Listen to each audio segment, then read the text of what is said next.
I'm here at Expo, Heirloom Seed Expo with Kay, and Kay has a marvelous story to tell us about creating a seed library. So, how did you decide to even start something like that? Well, I accidentally ran into a woman named Lori Bennett, who has been one of the key people in Slola, who's here at the Expo. And she had moved to the Portland area and happened to be at a tomato tasting event with me. And she had a clipboard and she was interviewing people, asking them to complete a survey about what they'd like to see in a seed library. And I thought, oh man, seed library. I've always wanted to be associated with one ever since I've heard about them. So I'll fill out her questionnaire. Next thing I know, Lori is contacting me and Be careful what you say. yeah, that's right. And she came over with two big satchels filled with information. She said, here, you got to read this book, Where Our Food Comes From. Here's another one on seed saving. And here's a course you need to take. It's Seed School taught by Urban Farm U. I signed up for that. And it was fabulous. This was just last fall. Oh my gosh. Yes, and there was a series of 7 online courses. They had just started offering it online. Before, you'd have to go to, I think it was Colorado, to take Seed School hands-on. But the online class was fabulous, Oh, cool. and I got so much out of it. And in the very last session, the 7th one, they said, okay, and it was on entrepreneurialism. They said, all right, what are you going to do with your newfound knowledge? You could become a seed company. You could start a seed library. I said, okay, there it is. I've got to do it. So I put together a proposal. Oh, but first I located the closest seed library to me, which was in a nearby community. Made an appointment to go visit the person who started it to learn how she did it. And she had done all her online research, and I'd been doing that as well. And I loved how she set it up. The simplicity, the ease of use, and she put it into her local public library. Very cool. So I put my proposal together and made an appointment to meet my local library manager. And I thought, you know, this could go anyway. This is a county library, could be very bureaucratic, this could take forever, or they could just say, no, not interested. Fortunately, she had the authority and desire to say yes on the spot. Cool. And I was thrilled. And fortunately for us also, the Friends of the Library had just gotten their 501c3 status, which was fabulous because that meant I could write to the seed companies and ask for a gift of seeds in exchange for a tax-deductible donation letter. Oh, that is so cool. So I got busy, wrote the letters, sent them out under the Friends letterhead, and waited for the seeds to arrive. Got nervous, will I get anything or not? And fortunately they did. The first people who came through were Seed Savers Exchange. The next people, Baker Creek. Ah, Baker Creek. And that's the Baker Creek are the people who put this Heirloom Seed Expo on. Yes, they're fantastic people. And can you believe it? Mostly the seed companies will give you last year's seed, okay? But Baker Creek said, here, with this code, go online and pick out 50 brand new packets. Whoa, that was so much fun shopping for the library. So we got our collection of seeds together. We also asked for seeds from the local nursery and places that sell seeds, you know, said, give us last year's seed. And so we got a pretty good collection.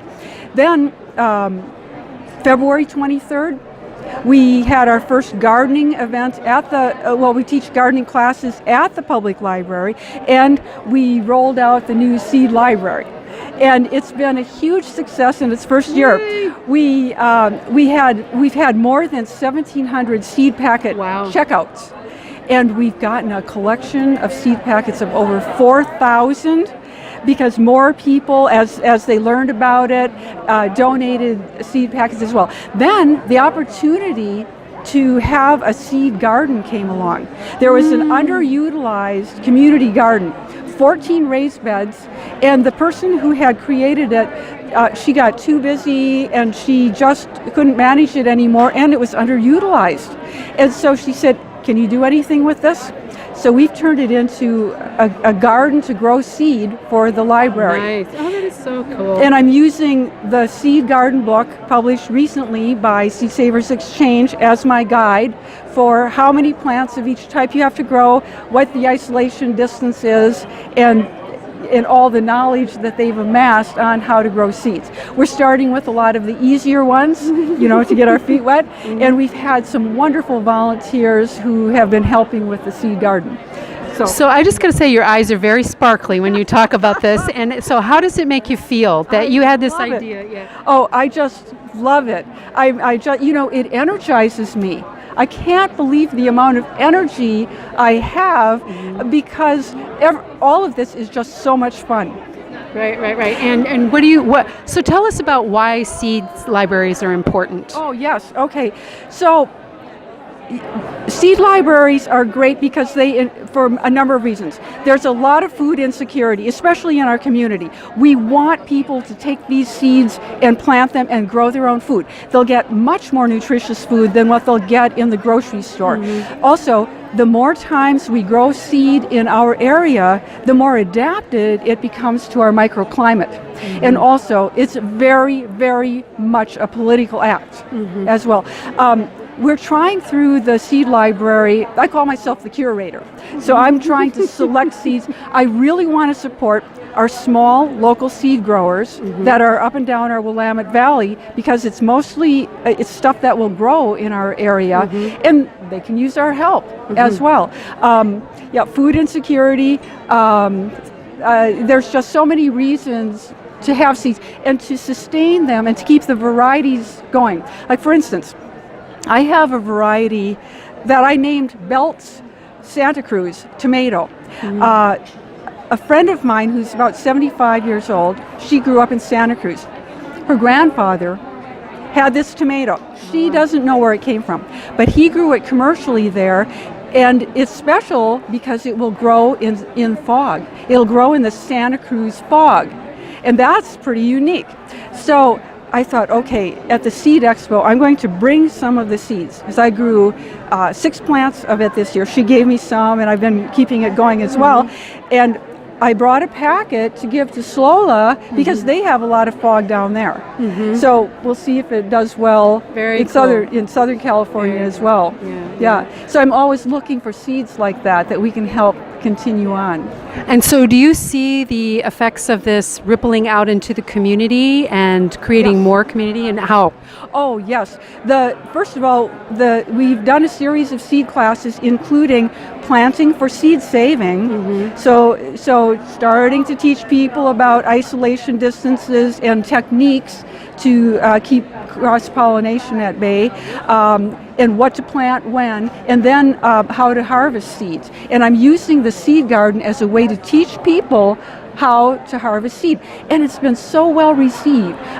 It's our community that I happen to be in, we've got a lot of home gardeners and a lot of wannabe home gardeners. Where are you from? I forgot to ask. Oak Grove, Oregon. It's just south of the metropolitan. It's on the edge of the greater metropolitan Portland area. Yeah, so we're still, we're just far enough out that we're not shoved onto tiny lots, so people can actually have home gardens. And 1,700 checkouts of seeds in our first year. Pretty amazing. We call that a big success. And huge! And people are starting to bring seed back. It's fantastic to see. And at the seed garden, every Tuesday, people show up and we work on seed saving. So everybody's learning and then thinking, okay, I let that lettuce go to seed in my home garden. Oh, okay, that's how to harvest it. Great, now I know. Yeah, and I did a session at the library on how to harvest tomato seeds using the fermentation method. So I gave out a whole bunch of tomato starts at one of the classes, and I said, you can have these for free, but you have to bring them back. You have to bring a tomato back to the tomato seed saving class, and I'll teach you how to harvest the seeds. And then I also, we did it as a tomato tasting event too. Oh, wow, what fun. Well, because then also, when they taste it, then they know, okay, I want to grow that one next year, Mm, right? mhm, Yeah. mhm, yeah. So it's all a lot of fun. So, my gosh, you are really doing some amazing stuff, and you. I want to thank you, and thank you for being willing to talk to us here My at this pleasure. amazing event.